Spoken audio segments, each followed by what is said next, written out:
les causes des fatigues.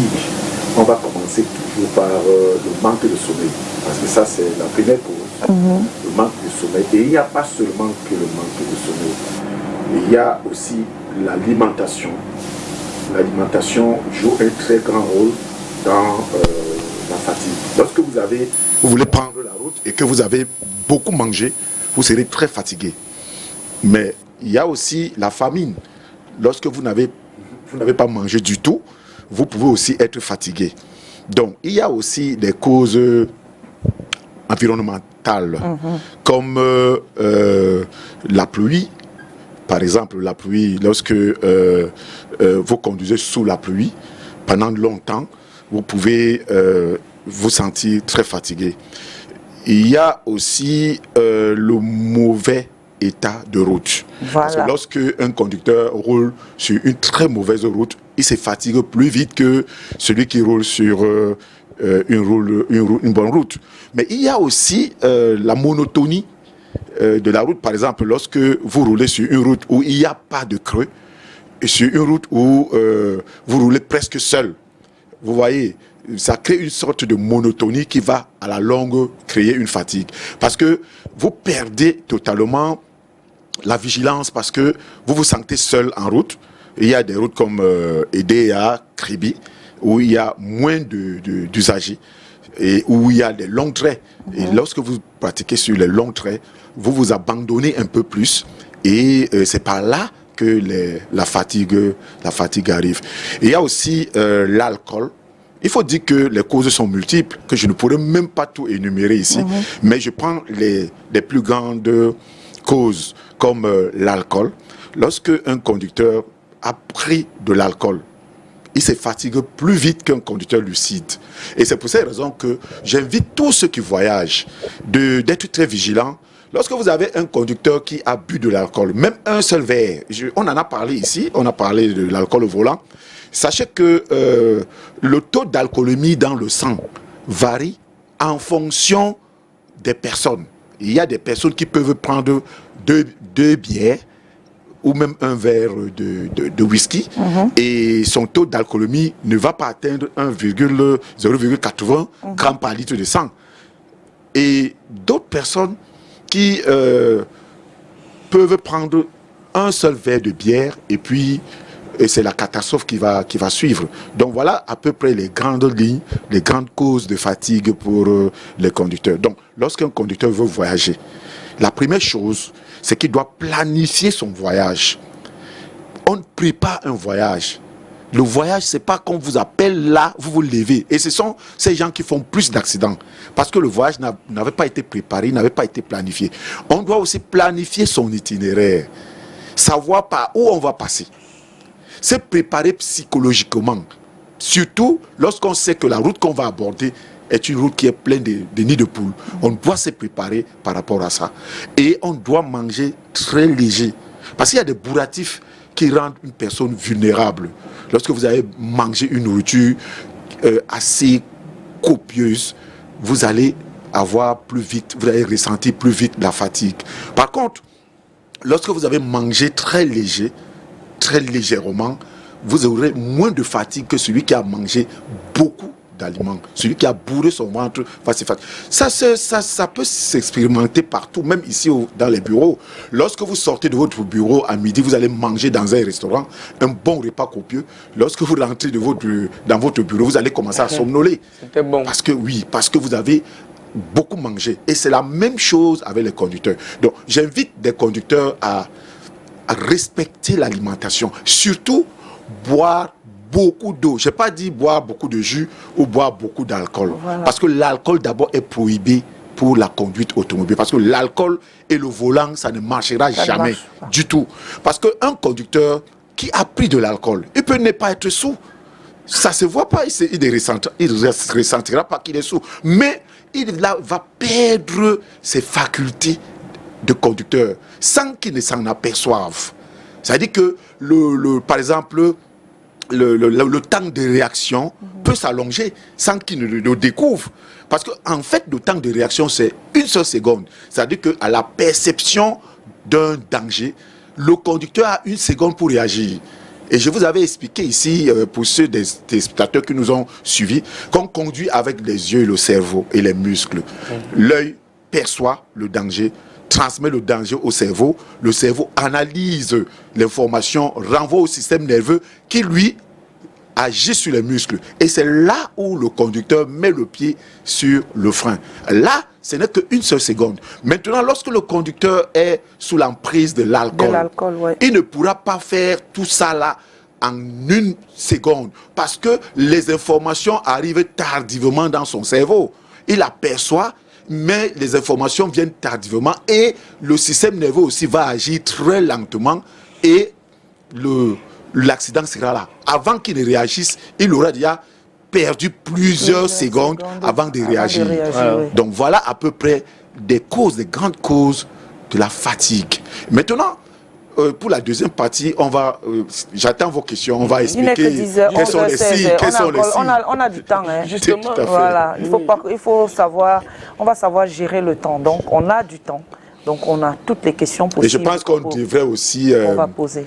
On devrait aussi permettre aux téléspectateurs qui savent que cette émission est interactive. Je sais que les gens ont des questions à poser. Les gens peuvent déjà commencer à les poser. Mais dès lors que, qui est même le modérateur de cette émission, je comprends. Oui, parce que je me suis rendu compte que nous perdons beaucoup de questions ici qui viennent des téléspectateurs. C'est-à-dire qu'à la fin de l'émission, les gens ont des choses à dire, les gens ont des questions très pertinentes à poser. Je ne prends pas votre place, mais... C'est la preuve justement que... on doit les questions seront posées. Ça, c'est une émission déjà de lundi à vendredi. Cette émission, elle est interactive à une certaine heure et on a un conducteur qui dit à une certaine heure où on ouvre les appels. Si on commence là, dès maintenant, là, on ne va pas s'en sortir, le message ne pourra pas passer. Donc, c'est aussi ça, un peu, la mission de cette émission de rendez-vous. Jojo, voilà, je crois qu'on va nous faire, le thème nous va apparaître avec le numéro de téléphone pour les personnes, justement, qui auront envie de poser leurs questions, parce qu'on va mettre ça comme c'est des messages WhatsApp, on va lire à l'heure des messages. Pour les appels, on vous donnera le signal pour les appels. On parle de les causes de la fatigue au volant ce matin. Au volant. Voilà. Merci. Jojo, tu as donné toutes les causes. Allons pour Calvino qui va poser. Oui, je dirais que M. Jojo a mal répondu à ma première question parce que vous voulez savoir les types de fatigue qui existent au volant. Parce qu'une fois, il nous a dit que quand vous êtes dans une voiture, vous voyez le chauffeur gratte déjà peut-être sa tête, et ses yeux picotent, il fait comme ça, ses yeux picotent, ou alors son dos, il fait un peu... Bon, il essaie de nous donner différents types de fatigue qui existent. Mais maintenant, j'aimerais comprendre, M. Jojo, au volant, quels sont ceux qui sont les plus touchés par la fatigue? Je m'explique. Il y a, quand je prends souvent le bus pour voyager, il y a les vieux chauffeurs, c'est-à-dire que des chauffeurs qui sont dans la 40, 45, 50 ans même. Mais il y a aussi des chauffeurs qui ont moins de 30 ans. Entre les chauffeurs qui ont moins de 30 ans et ceux qui sont un peu plus âgés, quels sont ceux qui sont vraiment... beaucoup plus vulnérables. Vulnérables à la fatigue? Tout le monde. Tout le monde. Je vais vous surprendre en vous disant que il y a des vieux jeunes et il y a des jeunes vieux. Voilà. Ça veut dire que les performances physiques dépendent souvent des individus. Parce qu'aujourd'hui, même au niveau du sport, on voit des personnes de plus de 50 ans qui sont très sportifs, qui pratiquent le sport plus que des jeunes de 20 ans. Donc tout dépend de chaque individu. Maintenant, si on peut prendre le facteur âge, c'est vrai que l'âge aussi peut peser dans la fatigue. Mais généralement, c'est lorsque l'homme âgé est malade. Parce qu'on peut être un peu âgé et être en bonne santé. Et on n'aura pas cette fatigue-là. Mais on peut aussi être très jeune et être malade, ou être très sensible à certains effets de la circulation et attraper plus vite la fatigue. Je vais vous donner une autre cause de fatigue. Est-ce que vous savez qu'un conducteur au volant qui a quelqu'un à côté de lui qui dort, va aussi somnoler. C'est vrai. Ça, c'est voilà. Je le dis parce que on ne devient pas formateur en un jour.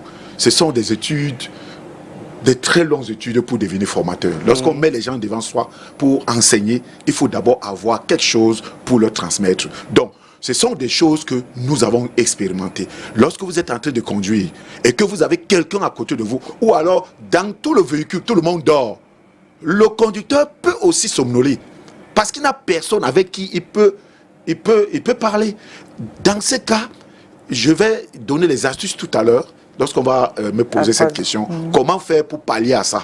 Parce que tout le monde dort, vous allez aussi somnoler. Parfois, vous vous réveillez quand le pire est déjà arrivé. Voilà. Bon, il y a un autre phénomène qu'on constate pendant la conduite. On se rend compte peut-être que il y a des chauffeurs, quand ils ont sommeil au volant, ils somnolent au volant, ils ont tendance à aller un peu trop vite. Exactement. Parce que justement, ils veulent rattraper, parce qu'ils veulent aller, ils veulent Exactement. Mais là, ce sont les signes, parce qu'on a dit tout à l'heure que on parle d'abord de causes. Maintenant, on va parler des signes de la fatigue. Ce que vous venez de dire là, c'est un signe de fatigue. Parce que lorsqu'un conducteur est fatigué, il roule plus vite. Et ça, les gens ne le savent pas. Il roule plus vite, il consomme plus de carburant. Lorsqu'un conducteur est fatigué. Donc, pour le moment, on est en train de parler des causes. Lorsqu'on va rentrer dans les signes...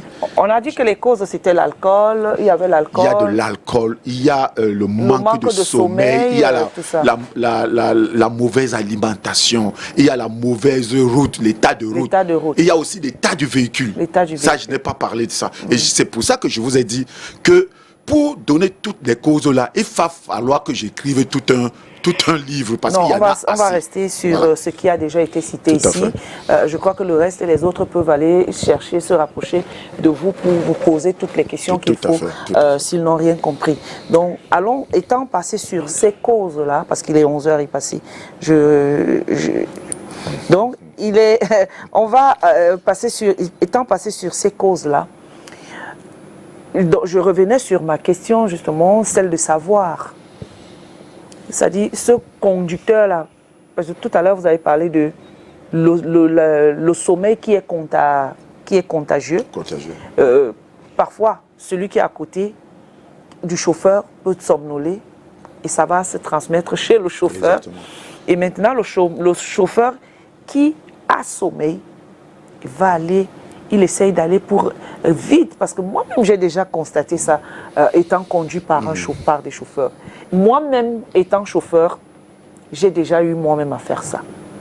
C'est-à-dire, je suis fatigué et je veux vite arriver pour aller tomber une fois sur Et c'est là où le pire arrive. Et voilà. C'est là où le pire arrive. Parce que lorsqu'on est fatigué, on a besoin d'aller plus vite pour rattraper son temps et pouvoir se reposer. C'est là où le problème arrive, parce que on va accélérer. Mais lorsque quelqu'un est fatigué, que faut-il faire? Il ne peut pas, il n'a plus toutes ses facultés pendant la conduite. C'est-à-dire que, comme je vous ai parlé du temps de réaction tout à l'heure, le temps de réaction est déjà allongé. À partir du moment où le temps de réaction s'allonge, vous êtes susceptible de créer et d'avoir des accidents de circulation, y compris très mortels. Donc, quand vous dites que qu'est-ce qu'il faut faire, c'est se reposer. La première chose. Est-ce que les passagers qui sont à bord vont comprendre? Parce que parfois, il y a la pression. La pression même souvent des passagers. Moi, je sensibilise ici tous les conducteurs en leur disant que lorsque vous êtes fatigué et que vous sentez que vous êtes fatigué, parce que lors des autres émissions qu'on a eues ici, on a dit que un conducteur doit faire 2 heures de conduite. Après 2 heures de conduite, il doit se reposer entre 15 et 20 minutes. Ça veut dire qu'un conducteur qui fait 5 heures de voyage sans se reposer s'expose déjà à des accidents de circulation et à la fatigue. Parce que la fatigue étant une cause réelle des accidents de circulation, il doit se reposer. J'ai dit, après 2 heures de conduite, le conducteur, le chauffeur doit se reposer, ne serait-ce que 15 minutes. Il peut demander même ça à l'assistante. Normalement, des passagers doivent même demander. Ils doivent même, c'est même eux qui doivent demander au chauffeur de se reposer. Lorsque le chauffeur est fatigué ou le chauffeur somnole, parce qu'il y a des moments où, lorsque vous êtes dans un car, il y a des gens qui sont très attentifs. Ils regardent que les yeux du chauffeur. À partir du moment où on commence à voir le battement de paupières, et là, c'est déjà le danger. Et ça, c'est la fatigue. On doit demander au chauffeur de descendre, si possible, s'il y a une natte qui se couche quelque part. On lui donne... Ça, c'est un sommeil réparateur. Pour 15 à 20 minutes, même 30 minutes, c'est bon. Je veux savoir, et les aires de repos, comme on dit souvent, aires de repos là? Oui, effectivement, c'est pour ces raisons qu'il y a les aires de repos. Mais combien de personnes utilisent ces aires? Ce n'est que les chauffeurs qui viennent de l'extrême nord, du Tchad, de Centrafrique, les gros porteurs qui... Mais les simples conducteurs, ça veut dire les conducteurs de petites voitures et autres... Devraient-ils le faire? Devraient aussi le faire. Devraient le faire parce que je continue à dire que le code de la route demande que à chaque fois que vous avez conduit pendant 2 heures successivement, vous avez droit à un repos de 15 à 20 minutes. C'est le code de la route qui le dit. Je ne viens pas ici à STV pour inventer quoi que ce soit. Ce que j'ai dit ici est vérifiable. Chacun qui peut avoir un code peut lire. Chacun qui a eu à avoir une formation dans une auto-école ou une autre formation qui est équivalente à celle des auto-écoles peut aussi confirmer ce que je suis en train de dire. Donc, après 2 heures de conduite, vous devez vous reposer. Je vous dis qu'un sommeil de 15 minutes vous sauve la vie. Juste pour... Dès lors que le chauffeur se relève de son sommeil de 15 à 20 minutes, peut-être qu'il a un peu de l'eau, il nettoie son visage avec de l'eau, il reprend le volant, il va encore gagner 2 heures de temps. Alors, celui qui ne l'a pas fait va somnoler et les conducteurs, les passagers qui sont dans le véhicule ne sauront pas que le conducteur est en train de somnoler.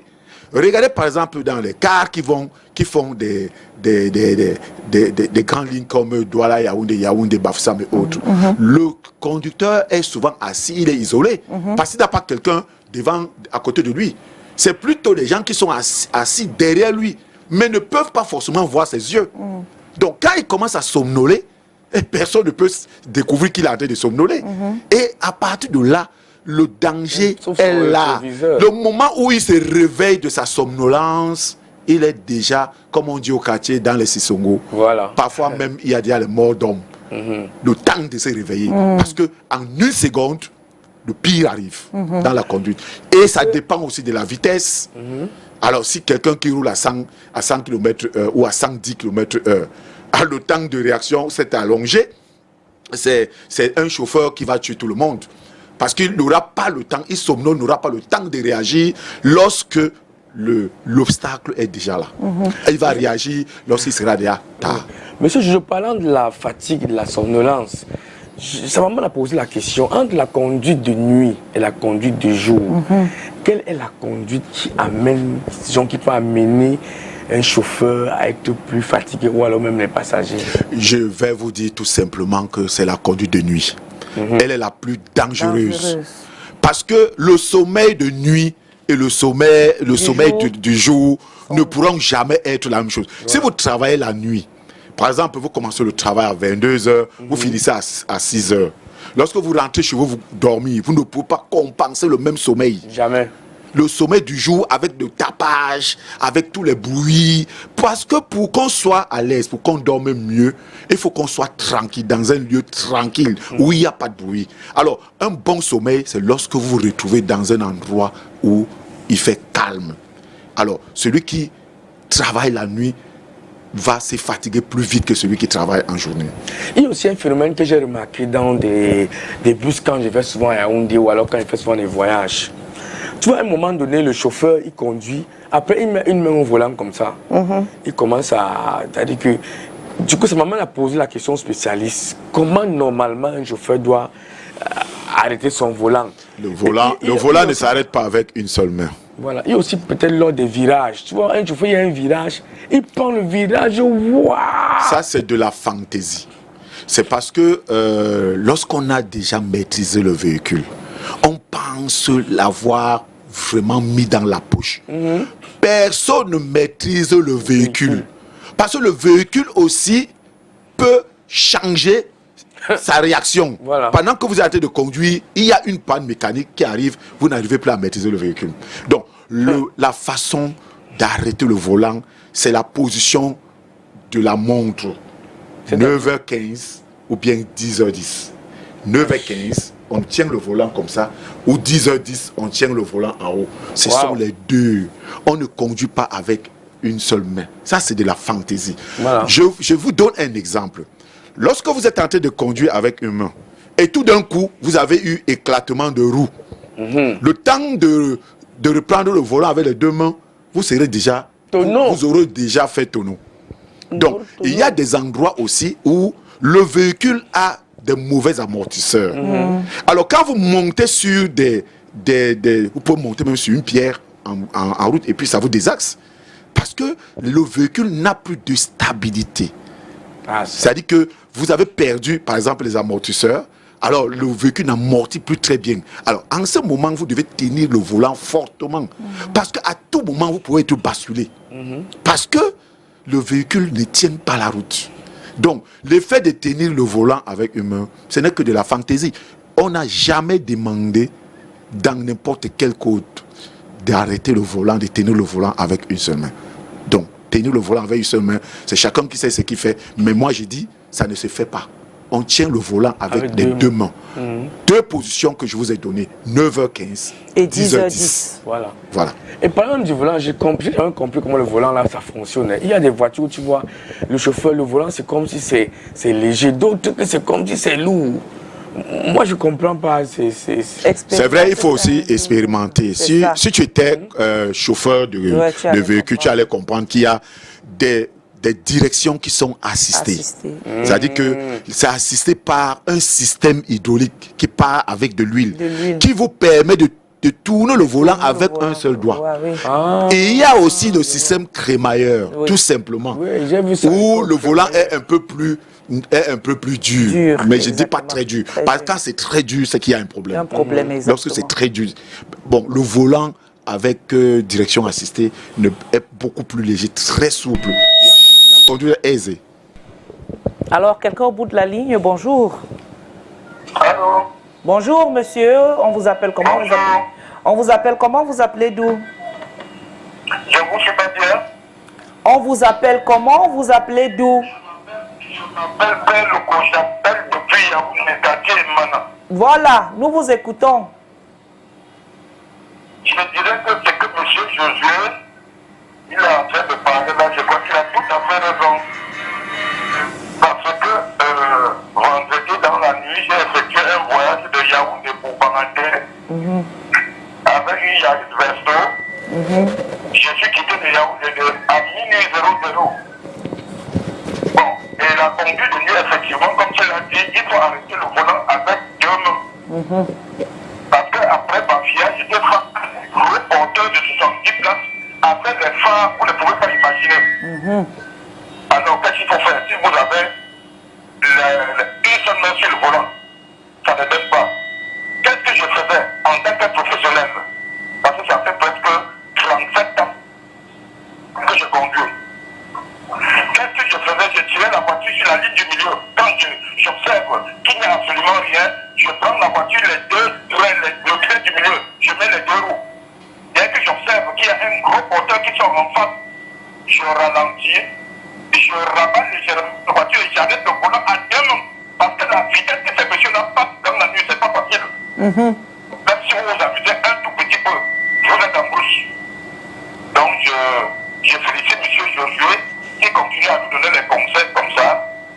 Mon frère, il s'appelle en tout cas le monsieur de droite. Calvino. Il a dit qu'il observe que les chauffeurs conduisent avec une main et c'est la fantaisie. Voilà, monsieur Josué l'a dit. Une fantaisie inutile. Il me montre qu'ils sont un gentleman.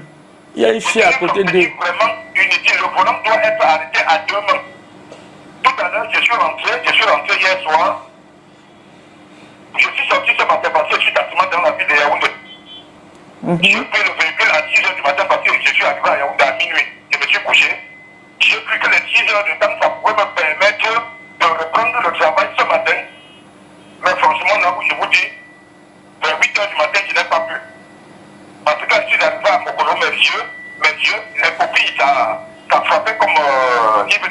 à l'heure, j'ai dit qu'au lieu de casser ma voiture et perdre ma vie, ça vaut la peine de rentrer, dormir et je reprends demain matin. Voilà. L'argent ne change pas, mais la vie en un temps de record, je peux perdre ma vie en tuant aussi des Camerounais. Bonne émission. Merci, très beaucoup. bien. Le téléspectateur qui nous appelle depuis Emana, c'est à Yaoundé. On va aller retrouver l'homme dans la rue, le Camerounais, à qui on a posé la question de savoir quelles sont les causes de la fatigue au volant et comment justement éviter cela. On y va. Thierry Honte, à la caméra. Le Vox Pop. Vox Pop. Oui, le Vox Pop. On retrouve notre... on va dans la capitale politique de Yaoundé avec... du Cameroun, bien sûr, la capitale politique du Cameroun. Merci, tonton Calvino.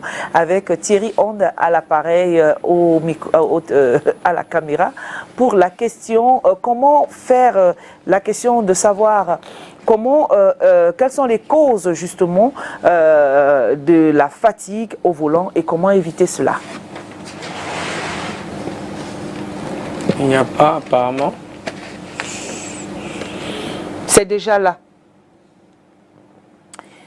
Voilà. Jojo, on va continuer à la réaction justement de ce téléspectateur. Oui, c'est vrai que j'ai vu sur l'écran de contrôle au volant. Il faudrait que les téléspectateurs comprennent au volant. C'est au volant, pas au volant, comme c'est écrit là-bas. Oui, je vous écoute maintenant. Réaction après les trucs. Eh bien, le monsieur vient de dire, il vient de confirmer ce que je disais tout à l'heure que on ne doit tenir le volant qu'avec deux mains. Pourquoi? Parce que la route dont il parle là, Yaoundé-Bafoussam, c'est une route que je connais très bien. Et il y a les ralentisseurs de type Dodan. Imaginez que vous avez tenu le volant avec une seule main et vous êtes surpris par un ralentisseur de type Dodan. Vous plongez dessus. Et si vous avez tenu le volant avec une main, moi je pense qu'on va vous ramasser dans un ravin. Parce que tenir le volant avec une main est aussi une sûreté, une façon de stabiliser le véhicule sur la chaussée en cas de problème.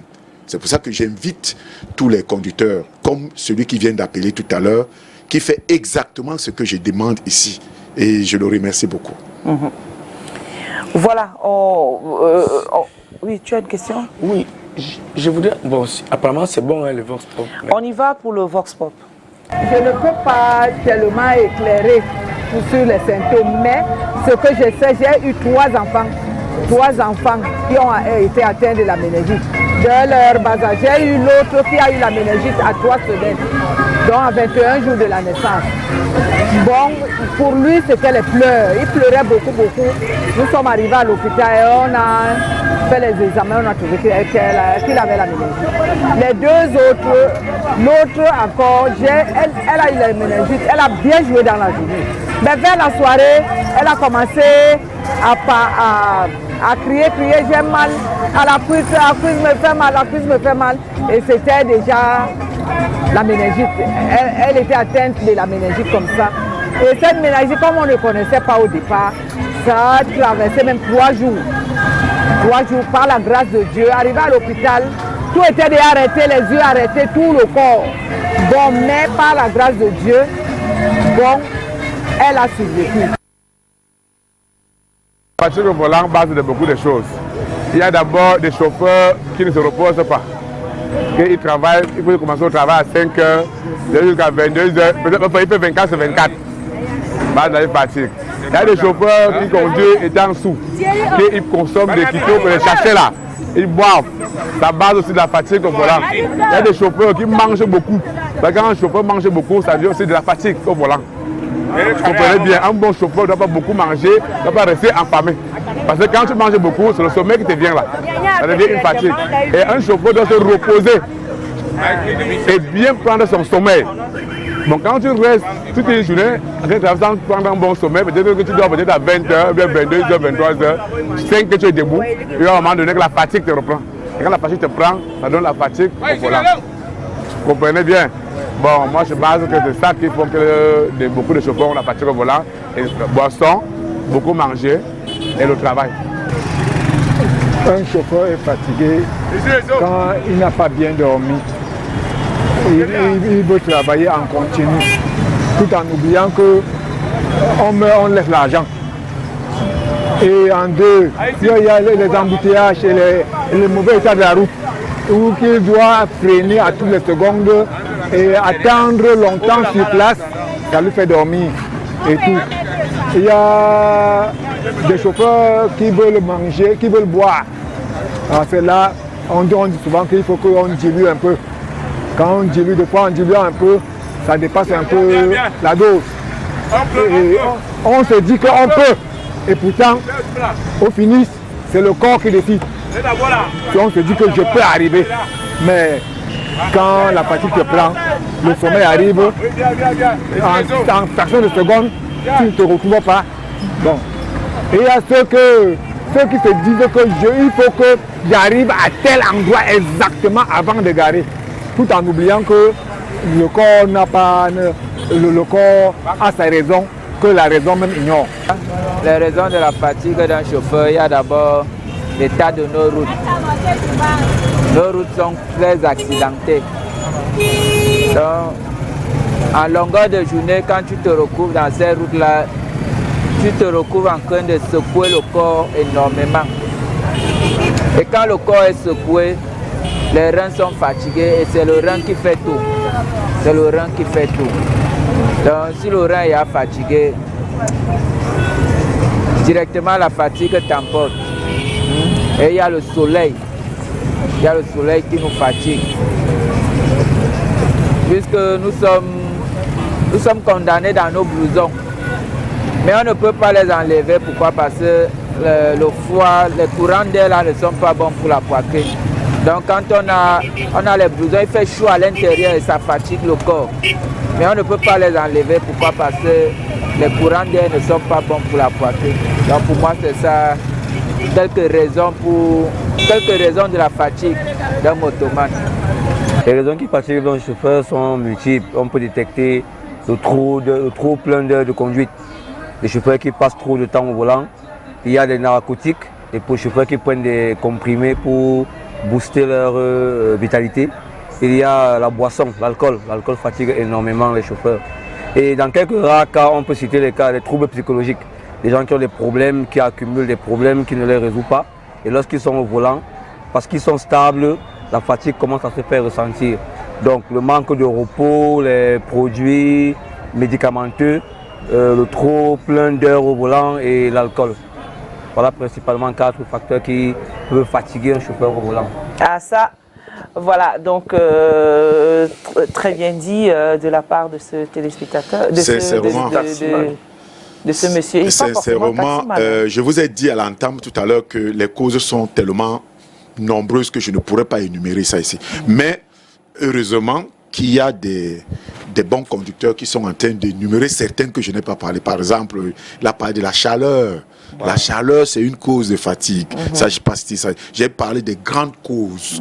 Bon, la chaleur, c'est une petite cause, mais elle fait partie aussi des causes de la fatigue. Il y a quelqu'un qui a parlé des narcotiques, des drogues. Ça aussi, ça rentre en compte. Donc, voilà. Les troubles psychologiques. Les troubles psychologiques. Il y a aussi des maladies que je n'ai pas citées. On se perd. Oui, il y a des maladies que je n'ai pas citées.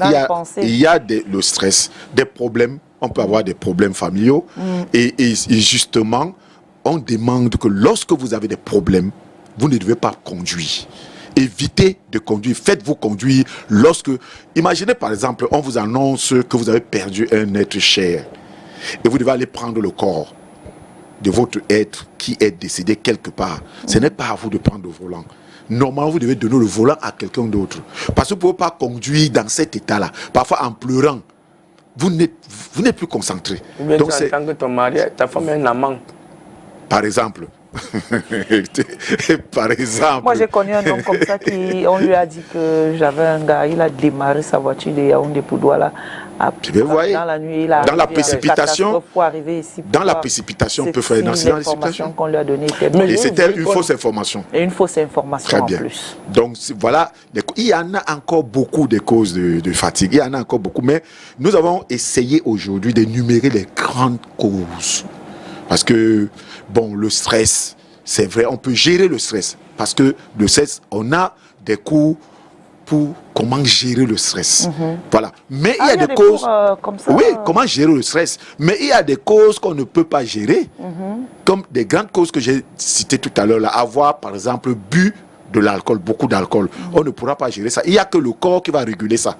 À travers le foie, que vous allez réguler l'alcool qui est dans votre organisme, par exemple. Mais des causes qu'on peut gérer comme le stress. Il y a des gens qui sont stressés, mais qui peuvent gérer le stress et voyager. Par exemple, vous êtes chauffeur dans une entreprise. Le patron vous stresse. Parce qu'il y a des patrons qui stressent. Alors, le patron ne sait pas que un chauffeur, c'est quelqu'un qui doit avoir un état d'esprit calme. Lorsque vous stressez votre chauffeur, il risque de faire un accident. Parce que en roulant, il n'est plus là. Parce que la conduite demande une certaine concentration. On doit être concentré. On ne doit pas avoir l'esprit ailleurs. Alors, à partir du moment où on commence à avoir l'esprit ailleurs, on ne se rend pas compte qu'il y a un danger devant.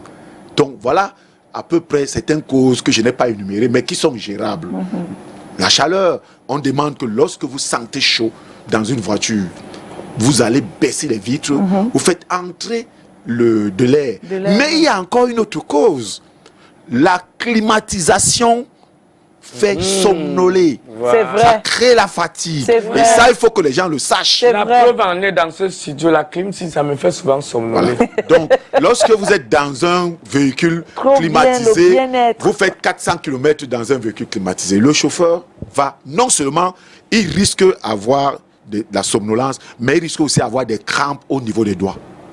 Parce que le circuit, les voies d'aération frappent directement sur ses doigts.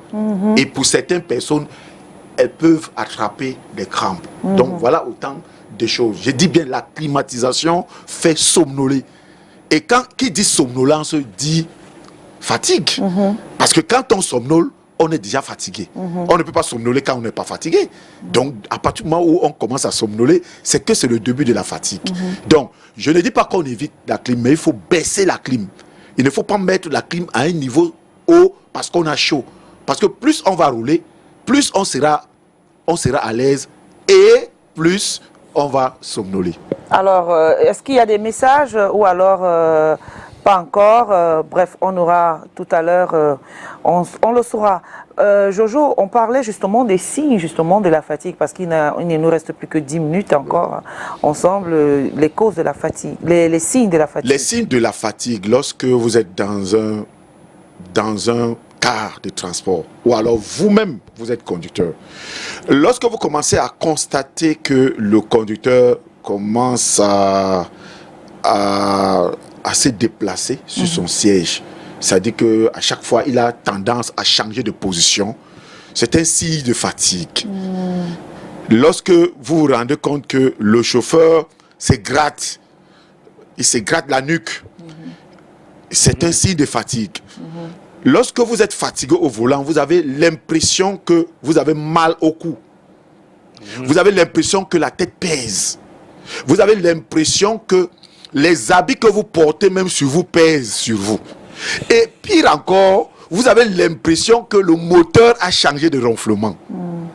Voilà quelques grands signes de fatigue. Parce que vous êtes dans une confusion. Oui, vous êtes dans une confusion. Vous avez l'impression que votre moteur ne ronfle plus comme il ronflait avant, alors que votre moteur ronfle comme d'habitude. Je le ressens aussi parfois chez moi. Lorsque je ressens que mon moteur change de ronflement, je m'arrête. C'est que je suis fatigué. Je dois me reposer, ne serait-ce que 15 à 20 minutes pour repartir. Donc voilà quelques grands signes. Il y en a d'autres, mais quelques grands signes. Mais le fait aussi de somnoler, n'est pas toujours la fatigue. D'accord. Vous comprenez ce que je veux dire? Il y a des gens qui prennent des médicaments. Il y a des gens qui prennent des médicaments qui les amènent à somnoler. Ce n'est pas toujours la fatigue. C'est nous. Alors, mais lorsque vous somnolez déjà, on vous classe dans la série de la fatigue. Voilà. La série de la fatigue. Les médicaments, justement, qu'il faudrait éviter.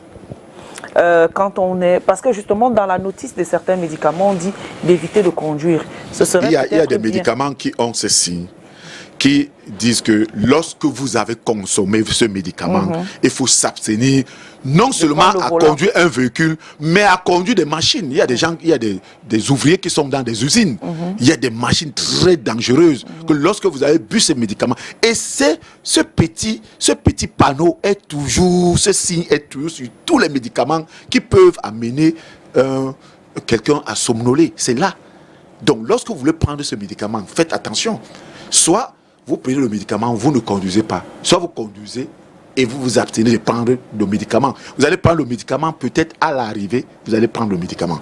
Donc il y a des médicaments qui font somnoler. Ça peut ne même pas être inscrit sur le paquet, sur la notice, mais ça peut vous amener. Vous savez que chaque personne peut développer des effets secondaires à son niveau. Il y a des effets secondaires qui ne sont pas sur la notice, mais qu'on peut développer bien après. Voilà, 11h52. Jojo, que retenir justement de ce que nous sommes, des causes de la fatigue au volant et comment justement éviter cela? Pour éviter, pour sortir. Nous avons déjà suivi les causes. Maintenant, pour éviter d'en arriver là, la première chose, c'est c'est reposer, planifier son voyage. Voilà. Ne pas anticiper les voyages. Lorsque vous voulez voyager, faites le programme du voyage. Ne vous levez pas tout d'un coup parce qu'on vous a appelé. Et ce sont ces gens-là qui font les accidents. On vous appelle immédiatement, on veut vous voir à tel endroit. Vous êtes à 300 km de là où on vous appelle. Et vous prenez le volant immédiatement. Vous pouvez faire un accident de circulation parce que vous n'avez pas préparé le voyage. Donc un voyage, ça se prépare déjà. On doit se reposer avant de prendre le volant. On doit manger léger. Voilà. Ne pas manger ne pas beaucoup manger. Ne pas manger le taro avec la sauce jaune. Ne pas manger le coq avec le taro. Il y a beaucoup de trucs. Le couscous de maïs. Il y a des choses. Le maïs surtout. Manger léger. Voilà. Il faut manger léger quand on va prendre le volant. Quand on prend le volant, on peut manger à l'arrivée. On mange comme on veut. À satiété, à l'arrivée. Quand on sait qu'on ne va pas prendre le volant. Lorsqu'on sait qu'on ne va pas prendre le volant. Donc, c'est autant de choses que je peux dire aux conducteurs. Et surtout, chers conducteurs, je suis là aujourd'hui pour vous dire de rouler doucement. Voilà. La vitesse tue. Exact. Et elle coûte cher. Ah ouais. Et je voulais, monsieur Jojo, que lorsqu'on interviewe, qu'on interviewe les babanas, pour qu'ils nous disent aussi ce qu'ils ressentent. Ils devaient nous dire que quand Babana voit l'espace, non, il n'y a pas de choses à faire. Allez, on fonce. Les Babana. Anyway, en tout cas, merci. Les gens ont fui l'interview. Merci beaucoup, Jojo. Merci beaucoup, Josué. Et j'espère qu'au passage, vous avez appris quelque chose et surtout que ça vous a touché. Et surtout que le ministère a lancé justement le ministère des Transports. Les contrôles. Oui, les contrôles. Sur la prévention routière. La prévention routière. On a parlé justement de la surcharge. Surcharge, justement. Et aujourd'hui, j'espère qu'on va aller jusqu'au bout parce que c'est d'abord nous, les clients, qui sommes les premiers à encourager ces automobilistes, ces taximans, ces transporteurs à la dérive. J'appelle ça la dérive. En tout cas, conduire, c'est bien. Se reposer, c'est aussi bien. Mais avant de prendre le volant, il faut se rassurer qu'on a pris un bon coup de sommeil avant de conduire. Éviter d'aller après 2 heures, moi je retiens, après 2 heures de route, prenez un repos de 15 à 20 minutes, a dit l'expert ici tout à l'heure. Donc, dorénavant, quand je prends le volant, je suis dans la voiture, je suis avec un chauffeur, c'est moi-même qui vais dire, je vais lever les mains dans la salle, dans le bus. Chauffeur, ça fait 2 heures de temps. Tu peux te reposer 15 minutes et on reprend la route. quitte à ce que ça énerve d'autres personnes. Parce qu'il y a des Camerounais qui seront super énervés quand ils vont apprendre ça. Et moi aussi, je vais dire aux jeunes chauffeurs qui arrêtent de voler avec une main, je tape les mains que arrête avec deux mains. Soit comme ça, soit comme ça.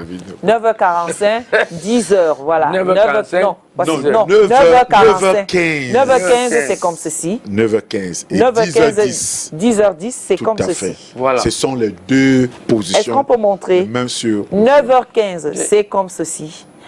10h10, c'est comme ceci que vous devez tenir le volant. Merci d'être resté des nôtres ce matin. Merci Jojo, on se retrouve lundi prochain encore. Lundi prochain, on va continuer la sensibilisation. Exactement. D'ici là, portez-vous bien, surtout restez en compagnie des programmes de STV. Dieu vous bénisse. On se retrouve demain, ce sera mardi santé. Et puis, on parlera de ce qu'on peut manger pendant les fêtes, comment se comporter face à la table. Ciao. Le riz.